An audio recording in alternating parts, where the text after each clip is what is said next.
ओम शांति। ओम शांति। ओम शांति। ओम शांति। तो आज 10 जुलाई 2026 है। बाबा ने कहा, मीठे बच्चे, जी बाबा।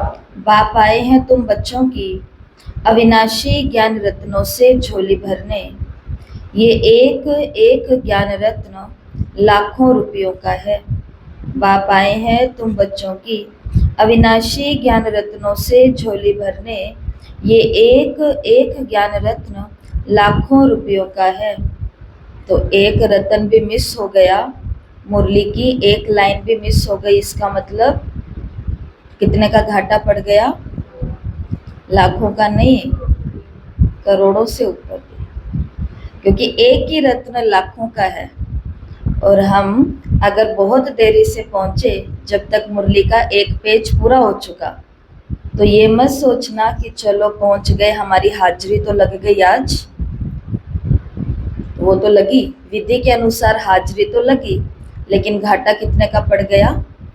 लाखों, करोड़ों, अरबों, खरबों का घाटा पड़ गया।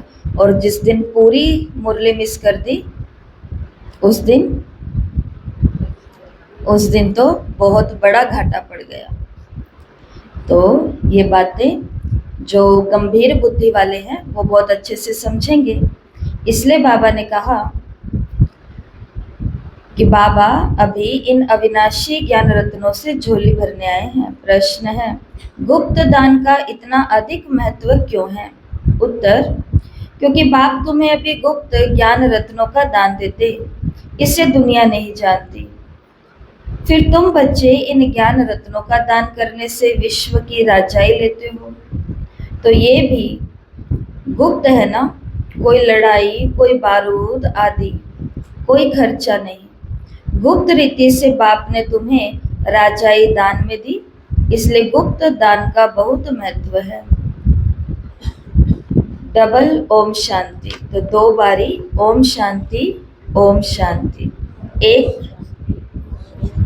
एक शिव बाबा कहते, एक ब्रह्मा दादा कहते, दोनों का स्वधर्म है शांत। दोनों ही शांति धाम में रहने वाले हैं। तुम बच्चे भी शांति धाम में रहने वाले हो, निराकार देश में रहने वाले आए हो। साकारी देश में पाठ बजाने, क्योंकि ये ड्रामा है ना। बच्चों को ड्रामा के आदि मध्य अंत का ज्ञान बुद्धि में भरा हुआ है, ऊपर से नीचे तक। ऊंचते ऊंच भगवान, उनके साथ बच्चे, इन बातों को अच्छी रीति समझो। तुम्हारे सिवाय ये ज्ञान कोई में है नहीं। बाबा ने कहा, तुम पढ़ते हो खुदाई स्कूल में। भगवानुवाच, भगवान तो एक ही है, कोई 10-20 भगवान नहीं है। जो भी सब धर्म वाले हैं, उनकी जो भी आत्माएं हैं, सबका एक ही बाप है।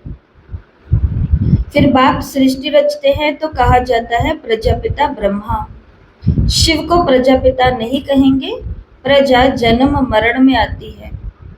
आत्मा संस्कार के आधार से जन्म मरण में आती है, तो फिर चाहिए प्रजापिता ब्रह्मा।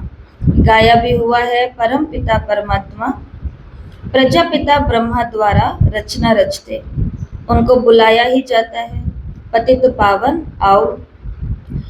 जब दुनिया पतित बनती है और उनका अंत होता है, तब बाप आते हैं पतित से पावन बनाने। अब तुम जान गए हो, बाप आते भी एक ही बार हैं और कभी आते नहीं। अभी तुमको सारी नॉलेज मिली है। तुम ड्रामा के एक्टर्स हो ना। ड्रामा के एक्टर्स को सबकी एक्ट का जरूर पता होना चाहिए कि क्या क्या पार्ट है। बाबा ने कहा, वो होता है छोटा हद का पार्ट, हद का ड्रामा, उनका तो सबको पता है। तुम भी देखते आए हो, चाहो तो लिख भी सकते हो, याद भी कर सकते हो। छोटा सा होता है, ये तो बहुत बड़ा बेहद का ड्रामा है, जिसको तुम सतयुग से लेकर कलयुग अंत तक जानते हो। अभी तुम बच्चे हो, अभी तुम बच्चे जानते हो हमको बेहद के बाप से बेहद का वर्षा मिलता है। फिर हद के बाप से हद का वर्षा, हद की प्रॉपर्टी मिलती है। बाबा ने समझाया था, राजाएं जो बनते हैं वो अगले जन्म में दान पुण्य आदि करने से एक जन्म के लिए राजा बनते हैं। ऐसे नहीं कि वो दूसरे जन्म में भी बनेंगे। तुम भी सतयुग में राजाए महाराजाए थे। ऐसे मत समझो कि तुम्हारी राजाई कोई गुम हो जाती है। फिर जब भक्ति मार्ग होता है तब भी वो जास्ती दान पुण्य करते हैं तो वो भी राजाई में जाते हैं, परंतु वो फिर जाते हैं विकारी राजाएं। तुम ही जो पूज्य थे सो पुजारी बने हो, और फिर भी बाबा ने कहा सुख तो रहता ही है, दुख तो सिर्फ अभी होता है। अभी तमो प्रधान में भी तुमको सुख है, कोई लड़ाई झगड़े की बात नहीं है। ये तो बाद में होता है, जब लाखों की अंदाज में हो जाते तब लड़ाई आदि शुरू होती है। तुम बच्चों को तो सतयुग त्रेता द्वापर में भी सुख है। जब तमो प्रधान शुरू होता है तो थोड़ा दुख होता है। अब तो है ही तमो प्रधान, तो बाप समझाते हैं ये है ही तमो प्रधान दुनिया। तुम जानते हो ये बेहद का ड्रामा है, इनसे कोई भी छूट नहीं सकता। मनुष्य जब दुख में तंग हो जाते हैं तब कहते हैं कि भगवान ने ये खेल, जब दुखी हो जाते हैं तंग हो जाते हैं तब क्या कहते हैं, भगवान ने ये खेल रचा ही क्यों, हमें भेजा ही क्यों, ऊपर अपने पास ही बिठाया रखता, हमें आज तक जिंदा रखा ही क्यों है। तो कहते हैं बाबा ने कहा जब तंग हो जाते हैं तो कहते हैं भगवान ने ऐसा खेल रचा क्यों। अगर भगवान रचे ही नहीं तो दुनिया ही नहीं होती, कुछ भी नहीं होता। रचता और रचना तो है ना। बाबा ने कहा उनकी भी डिटेल है, सतयुग से कलयुग अंत तक, बाकी थोड़े रोज है, तुम भी प्रैक्टिकल में देखेंगे, पहले से ही तो नहीं दिखाएंगे। 5000 वर्ष का बाकी थोड़ा चक्र है, वो अभी थोड़े दिखा सकेंगे। जब होगा तब उनको भी साक्षी हो देखेंगे। जो होना होता है वो कल्प पहले मुआफिक होगा। ये तो देखते ही हो, तैयारियां हो रही है तो विनाश भी जरूर होगा। जो होना होता है, बाबा ने कहा तैयारी सभी हो रही है, वो ड्रामा में पहले से नोट है, विनाश जरूर होगा। अब तुम बच्चों को बाप समझाते हैं, तुम्हारी आत्मा जो तमो प्रधान बनी है उनको भी यहाँ सतो प्रधान बनाना है, ये भी अभी तुम समझते हो। तो बाप गुप्त आते हैं, गुप्त ही तुमको ज्ञान देते हैं, दुनिया में कोई नहीं जानते। दुनिया वालों को तो क्या लगता है ये दीदियों के पास जाते हैं, ब्रह्मा कुमारियां इनको ये समझाती है, ब्रह्मा कुमारियों ने इनके दिमाग में ये बात घुसाई है। ब्रह्मा कुमारियां, उनको थोड़ी ना पता है कि अपना रंग चढ़ाने वाला कौन है। तो जैसे वहां पर भी गुरुजन दिखते हैं, यहाँ पर भी जो निमित्त होते हैं वो दिखते हैं। वास्तव में बाप गुप्त है, तुमको गुप्त ही दान दे रहे हैं, ये दुनिया में कोई भी नहीं जानते। गुप्त रीति से तुम विश्व का राज्य लेते हो, कोई भी आवाज नहीं, बिल्कुल ही गुप्त दान कहा जाता है। बाप आकर बच्चों को अविनाशी ज्ञान रत्नों का गुप्त दान देते हैं। बाप भी कितना गुप्त है कोई भी जानते नहीं। ये सब कहाँ जाते हैं, ब्रह्मा कुमार कुमारियां क्या करते हैं, कुछ भी नहीं समझते। वो सब अचंभे में है कि ये सब कहाँ जाते हैं, और ये ब्रह्मा कुमार करते क्या हैं। तुम बच्चे जानते हो बाबा कितना गुप्त है। तुम बच्चों को गुप्त विश्व का मालिक बनाते हैं। ना कोई लड़ाई, ना कोई बारूद, ना कोई खर्चा। यहाँ तो एक छोटा गांव लेने में ही कितने झगड़े और मारामारी चल पड़ती है। तो बाप आकर गुप्त दान देते, अविनाशी ज्ञान रत्नों से तुम्हारी झोली भरते।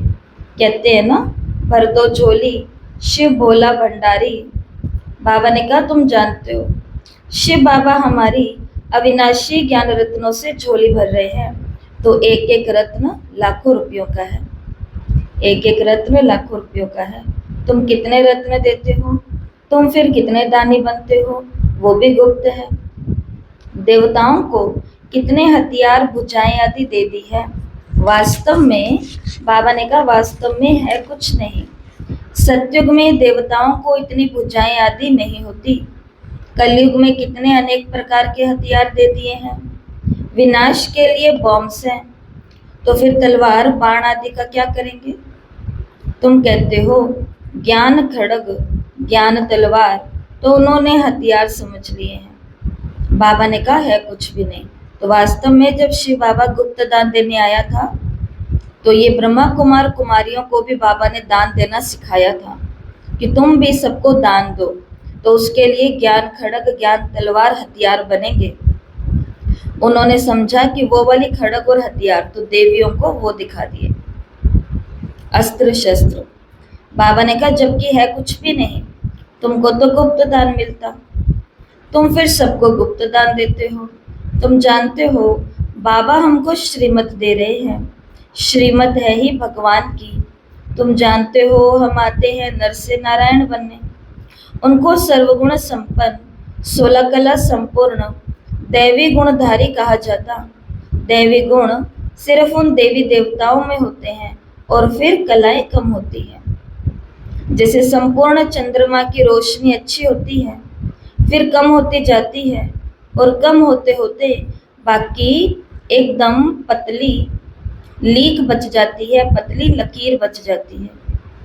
सारा गुम नहीं होता, लकीर जरूर होती है, जिसको अमावस कहते हैं।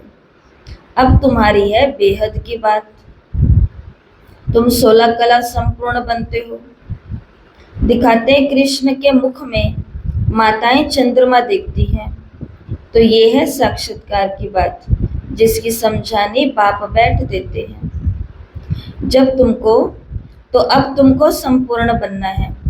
माया का संपूर्ण ग्रहण लगा हुआ है, बाकी जाकर लकीर बचती है। सीढ़ी उतरते आए हैं, सबको सीढ़ी उतरनी है, तभी फिर सबको वापस जाना पड़े। तुम तो अभी थोड़े हो, आहिस्ते आहिस्ते वृद्धि होगी। पढ़ाई में बहुत नहीं पास होते। तुम्हारे सेंटर्स भी धीरे धीरे वृद्धि को पाते रहते। समय नजदीक आता जाएगा और फिर समझेंगे इन्हों में क्या है जो दिन प्रतिदिन वृद्धि को पाते रहते। अभी कहते हैं हमने समझा था, ये कहाँ तक चलेंगे, खत्म हो जाएंगे। वो खुद ही बोलेंगे, क्या बोलेंगे कि हमने तो सोचा था ये कहाँ तक चलेंगे, करते करते खत्म हो जाएंगे। हमने भी सुनी हुई ये बात कईयों के मुख से कि कब तक ये करेंगे, करते करते एक दिन खुद ही थक जाएगी। और आज वही अपने मुख से कह रहे हैं कि इतना सब कैसे कर लिया, कैसे हो गया, कैसे कर रहे हो। और अब शायद वो पूछ भी नहीं पा रहे, अब केवल देख रहे हैं। इसके लिए बाबा ने कहा संसार कहेगा कि कब तक ये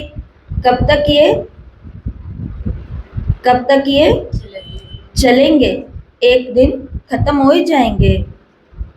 शुरू में इस डर से बहुत भाग गए, पता नहीं क्या होगा।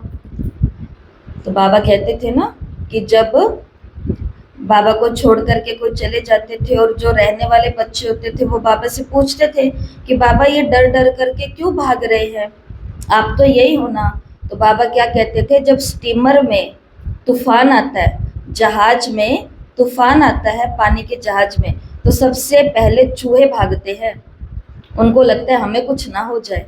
उसी प्रकार से किसी ने कह दिया कि अरे ये आपका सेंटर कितने दिन चलेगा, ये तुम जाते तो हो रोज रोज, एक दिन ये खत्म हो जाएगा, ऐसे वैसे। तो सबसे पहले कौन भागते हैं,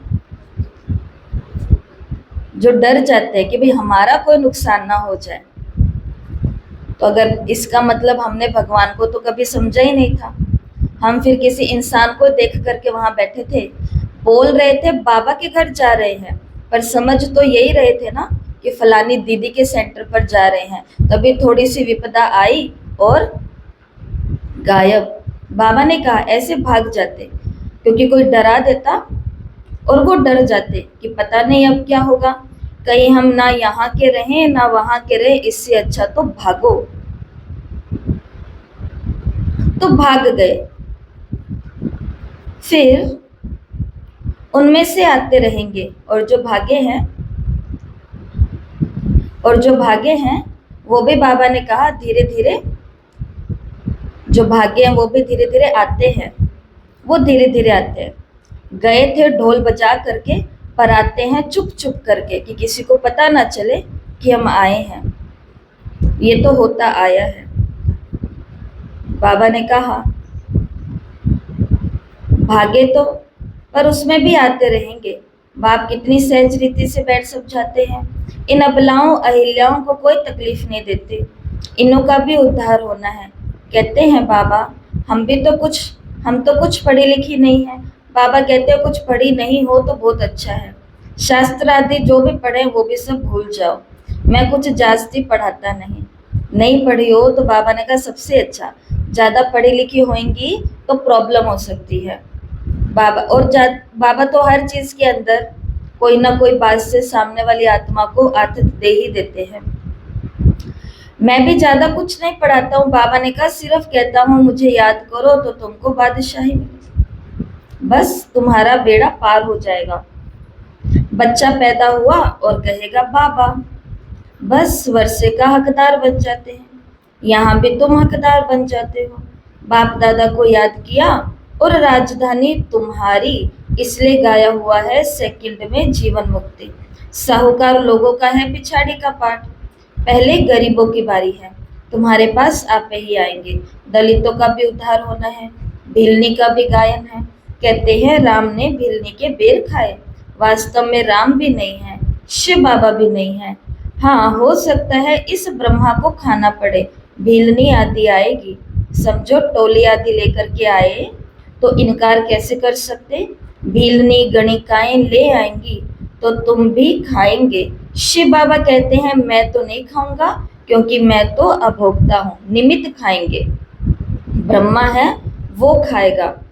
तो कोई भी आते हैं तो वो खाली तो आते नहीं है बाबा के घर पे, तो वो अपने साथ में कोई ना कोई टोली, कोई ना कोई अपने द्वारा बनी हुई कोई चीज या कुछ ना कुछ लेके आते। तो बाबा ने कहा मैं तो नहीं खाऊंगा, और राम खा नहीं सकते तो किसको खाना पड़े, जो बैठा है उसी को खाना पड़े। इसलिए बाबा ने कहा तुमको भिलनी गणिकाएं अबलाएं जो भी इन सबका उद्धार भी करना है, किसी को मना नहीं कर सकते। तुम्हारे पास आएंगे सभी, गवर्नमेंट भी मदद करेगी कि इनको उठाओ, तुमको भी ऑटोमेटिक प्रेरणा होगी। बाबा गरीब निवास है तो हम भी गरीबों को समझाएं। भिलनियों से भी निकलेंगे, इतना बड़ा झाड़ है, इसमें एक भी देवी देवता धर्म का नहीं रहा और सभी धर्मों में कन्वर्ट हो गए। तो देवकुल की आत्मा भिलनी अर्थात उधर भी चली गई है, तो उनको भी ज्ञान दे करके बाबा का बच्चा बनाना है।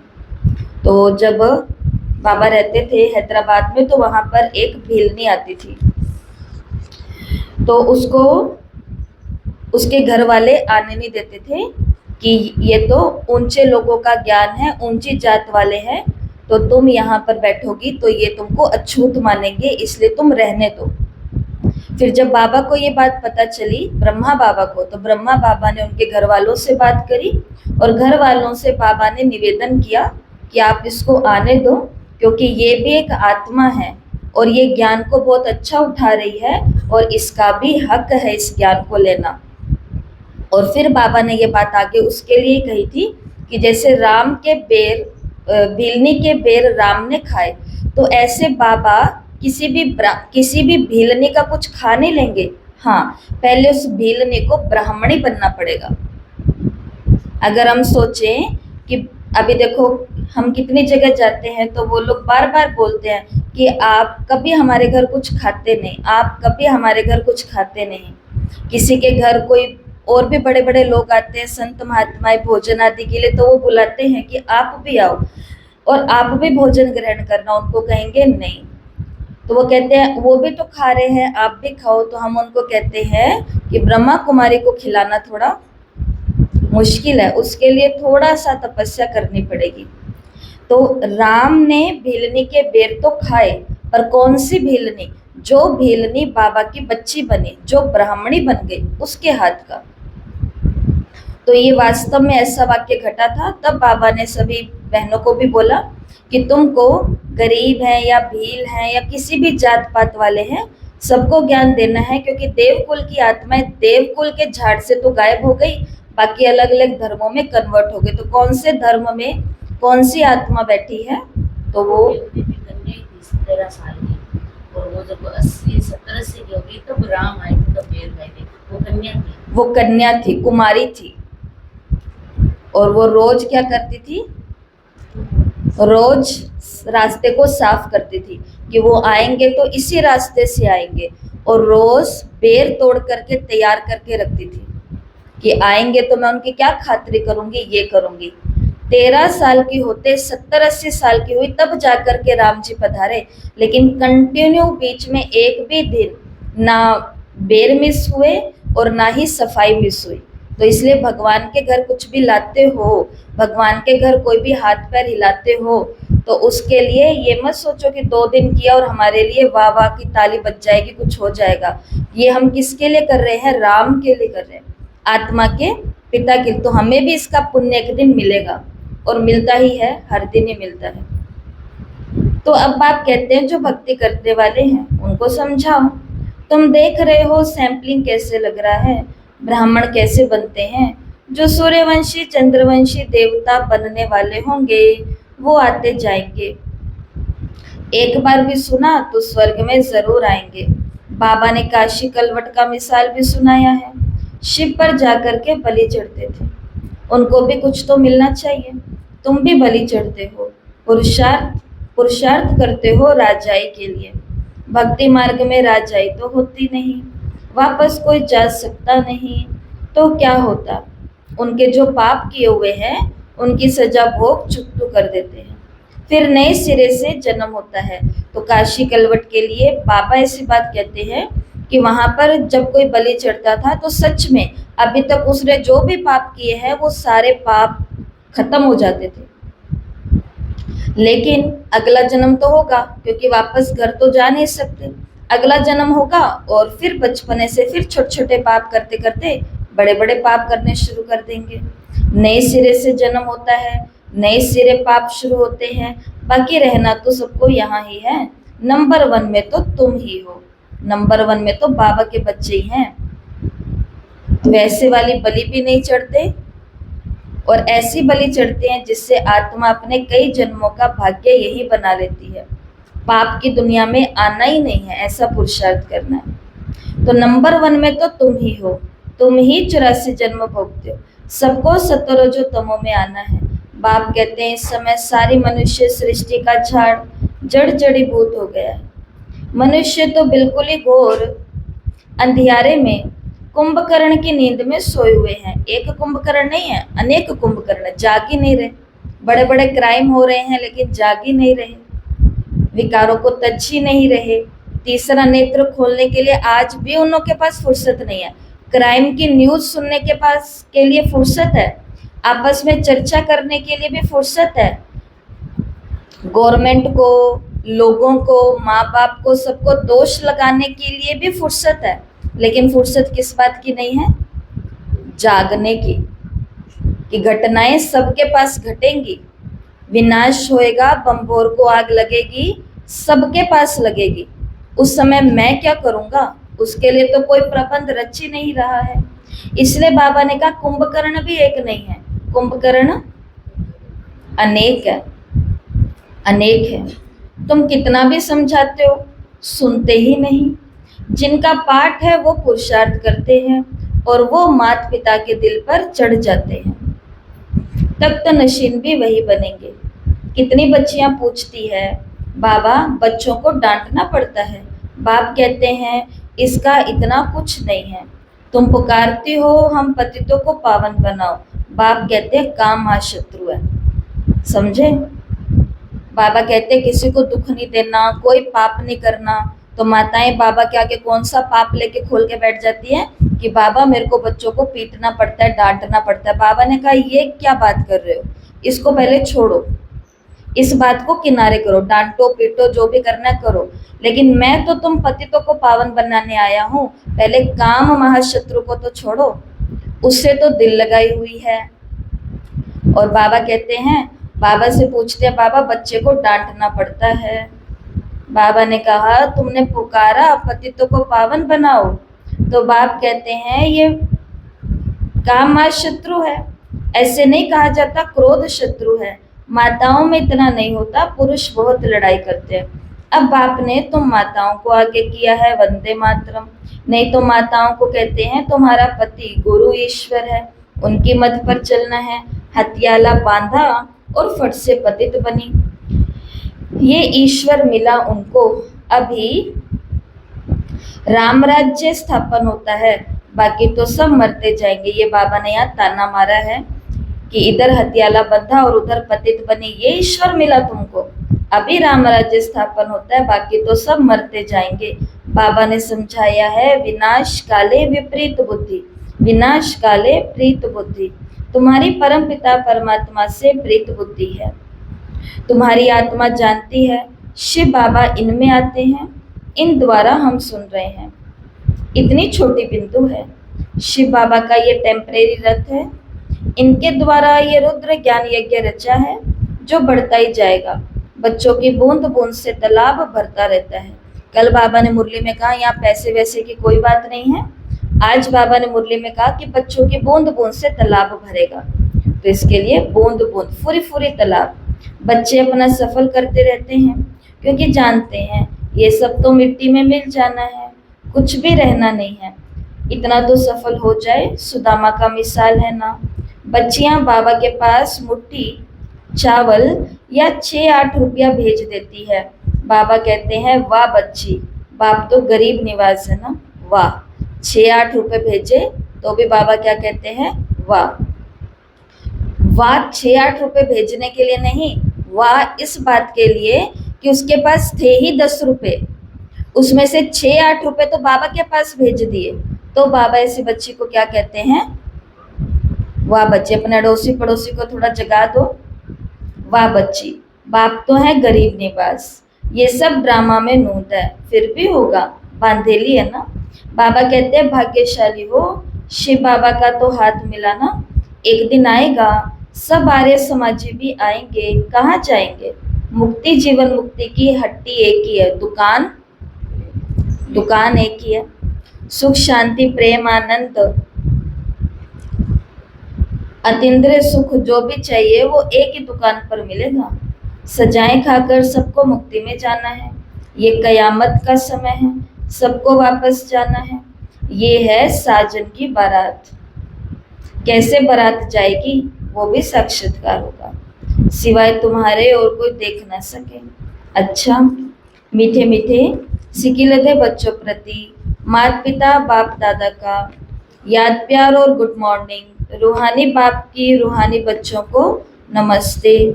हम रूहानी बच्चों की रूहानी माता पिता बाप दादा को याद प्यार नमस्ते, गुड मॉर्निंग, ओम शांति, शुक्रिया बाबा शुक्रिया, वाह बाबा वाह।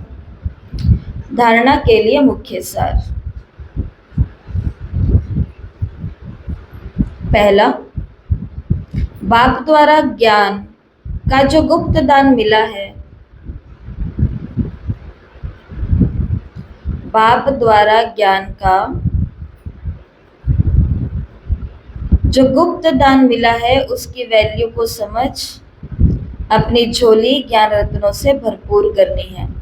वैल्यू को समझना है। चलते चलते हम इसकी वैल्यू को कम कर देते हैं। पहले भागे भागे जाते थे, अरे कुछ मिस ना हो जाए, कुछ रह ना जाए, ये ना हो जाए, और धीरे धीरे सोचते कोई बात नहीं, सुन तो लेते ही हैं, जा नहीं पाते तो क्या हुआ, घर पे हो तो जाता ही है। इसका मतलब हमने उस स्थान की वैल्यू को कम कर दिया, उस संगठन की वैल्यू को कम कर दिया, और उस समय की वैल्यू को भी, जो सुबह सुबह का समय था, उस सुबह के समय की वैल्यू को भी क्या कर दिया, कम कर दिया। इसलिए बाबा ने मुरली में तो नहीं पर धारणा में वैल्यू शब्द यूज किया कि बाबा जो हमें गुप्त दान दे रहे हैं ना, उसकी वैल्यू को समझ अपनी झोली ज्ञान रत्नों से भरपूर करनी है और सबको गुप्त दान देते जाना है। तो बाबा से लेना है और सर्व आत्माओं को, चाहे वो अहिल्याएं हैं, कुब्जाएं हैं, गणिकाएं हैं, सबको देना है। अहिल्या कौन थी? अहिल्या कोई साधारण स्त्री नहीं थी। अहिल्या गौतम ऋषि की पत्नी थी, जो आश्रम के अंदर शांत और पवित्र जीवन को जीते थे। एक दिन इंद्र की दृष्टि अहिल्या पर गई, क्योंकि अहिल्या बहुत ही ज्यादा सुंदर थी। तो इंद्र ने देखा कि गौतम नित्य कर्म के लिए बाहर गए हैं, और इंद्र ने गौतम का रूप धारण करके अहिल्या के पास गए अपवित्र विचारों के साथ। और अहिल्या ने भी परख लिया था कि ये देवों के देव जो इंद्र हैं ये वो हैं। लेकिन परखने के, जानने पहचानने के बाद भी जब इंद्र ने बोला कि आप कितनी सुंदर हैं, ऐसा सुनते ही तो उन्होंने भी इंद्र की इच्छा को पूरा किया।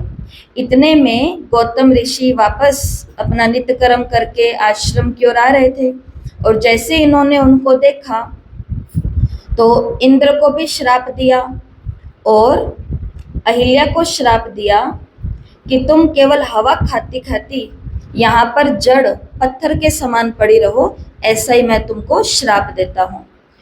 और ऐसा श्राप दे करके वो तो चले गए पहाड़ों के ऊपर तपस्या करने के लिए, गौतम ऋषि। इधर कई वर्ष बीत गए और पत्थर के आसपास झाड़ और पेड़ पौधे और ये उगते उगते रहे। और बाद में फिर जब मिथिला जाना था श्री राम जी को, उस समय इसी रास्ते से गुजर रहे थे और सोचा कि इतना बड़ा आश्रम, लेकिन ये जंगल की तरह कैसा बन गया, खंडर जड़जड़ीभूत हो गया। तो फिर बाद में ये लोग वहां गए और अंदर जाते सबसे पहले आगे एक पत्थर रखा हुआ था, उस पत्थर के ऊपर उनका चरण लगा, और इतने में वो पत्थर क्या बन गई, फिर से देवी बन गई, फिर से वो अहिल्या ऋषि की पत्नी बन गई। तो जब शिव बाबा आते हैं उस समय हम सभी भी कैसे होते हैं, ऐसे ही पत्थर होते हैं। किस कारण से होते हैं, किसी दूसरे के कारण नहीं। विकारों को जांचने परखने के बाद में, हर विकार में जाने के बाद में, अफसोस करने के बाद में, अरे मैंने गुस्सा किया अच्छा नहीं किया, अरे मैंने उधर की बात उधर कर दी अच्छा नहीं किया, अरे मैंने उनका घर तुड़ा दिया अच्छा नहीं किया, अरे मैंने उसके ऊपर कुदृष्टि रखी मैंने अच्छा नहीं किया, लेकिन फिर भी अगले दिन फिर तैयार हो जाते हैं वही बुरा कर्म करने के लिए। तो सतयुग में आत्मा इतनी सुंदर थी, फिर द्वापर में उसको विकारों की ऐसी चोट लगी कि वो उसको श्राप मिला और वो क्या बन गई, पत्थर बुद्धि बन गई। फिर संगम युग आया और राम आत्मा के पिता, आत्मा के पति आए, और उन्होंने जैसे ही धरती पर उतरे, शिव बाबा धरती पर आए, आते ही जो पत्थर बुद्धि आत्माएं थी उनको क्या बनाना शुरू कर दिया, पारस। और अब देखो ज्ञान जहां जहां जा रहा है, दीदियां जहां जहां जाती है, बाबा के बच्चे जहां जहां जाते हैं, तो वहां वहां जो जो पत्थर बुद्धि हैं उनमें से कई आत्माएं तड़प रही हैं उस श्राप से मुक्त होने के लिए, तो वो पारस बन जाती है। वो उसी दिन डिसाइड कर लेती है कि अब हमें इन विकारों को छोड़ना है। सबको, इन सभी आत्माओं को बाबा ने कहा तुम्हें गुप्त दान देते जाना है। दूसरा, ये कयामत का समय जबकि वापस जाना है तो अपना सब कुछ सफल करना है, प्रीत बुद्धि बनना है, मुक्ति और जीवन मुक्ति का रास्ता सबको बताना है। और जब तक प्रीत नहीं होगी तब तक वो सफल नहीं कर पाएंगे। प्रीत नहीं होगी, सफल करना भी ऐसा लगेगा कि अरे हम तो दे रहे हैं, हम इनकी मदद कर रहे हैं, हम इनके ऊपर रहम कर रहे हैं, इनका विचारों का कौन करेगा, हम भी थोड़ी इनकी हेल्प कर दे। तो ये कौन सी बुद्धि है, प्रीत बुद्धि तो नहीं है, क्योंकि प्रीत बुद्धि वाला तो आगे आकर के खड़ा हो जाता है कि और कोई करे ना करे पर मेरा जीवन है, मुझे तो सफल करना है। इसलिए पहले प्रीत बुद्धि बनना है और मुक्ति जीवन मुक्ति का सबको रास्ता बताना है। आज प्यारे बाबा ने हमें वरदान दिया, भोलेपन के साथ ऑलमाइटी अथॉरिटी बन, माया का सामना करने वाले शक्ति स्वरूप भव। भोलेपन के साथ ऑलमाइटी अथॉरिटी बन, माया का सामना करने वाले शक्ति स्वरूप भव। बाबा ने कहा कभी कभी भोलापन बहुत भारी नुकसान कर देता है, सरलता भोला रूप धारण कर लेती है, लेकिन ऐसा भोला नहीं बनो जो सामना नहीं कर सको। सरलता के साथ समाने और सहन करने की शक्ति चाहिए। जैसे बाप भोलानाथ के साथ ऑलमाइटी अथॉरिटी है, ऐसे आप भी भोलेपन के साथ साथ शक्ति स्वरूप बनो तो माया का गोला नहीं लगेगा, माया सामना करने के बजाय नमस्कार कर लेगी। तो भोलापन क्या करता है? नुकसान करता है, और कभी कभी एक का नहीं कईयों का करता है। इसलिए भोले बन करके नहीं, बाबा ने कहा थोड़ा सा ऑलमाइटी अथॉरिटी बन करके अपने केंद्र को संभालो या अपनी सेवाओं को संभालो, तभी माया के गोले से बचेंगे। और माया भी सामना करने के बजाय नमस्कार कर लेगी। स्लोगन है आज का, अपने दिल में याद का झंडा लहराओ तो प्रत्यक्षता का झंडा लहर जाएगा। अपने दिल में याद का झंडा लहराओ तो प्रत्यक्षता का झंडा लहर जाएगा। ये अव्यक्त इशारे ज्वाला स्वरूप स्थिति में रह शक्तिशाली याद का अनुभव करो। बाबा ने कहा विशेष याद की यात्रा को पावरफुल बनाओ, ज्ञान स्वरूप के अनुभवी बनो। आप श्रेष्ठ आत्माओं की शुभ वृत्ति व कल्याण की वृत्ति और शक्तिशाली वातावरण अनेक तड़पती हुई, भटकती हुई, पुकार करने वाली आत्माओं को आनंद, शांति और शक्ति की अनुभूति कराएगी।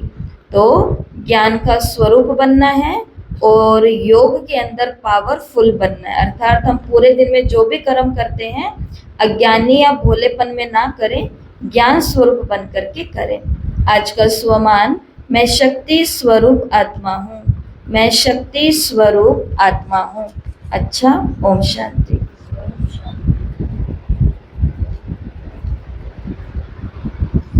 तो सभी आज की अटेंडेंस बोलेंगे।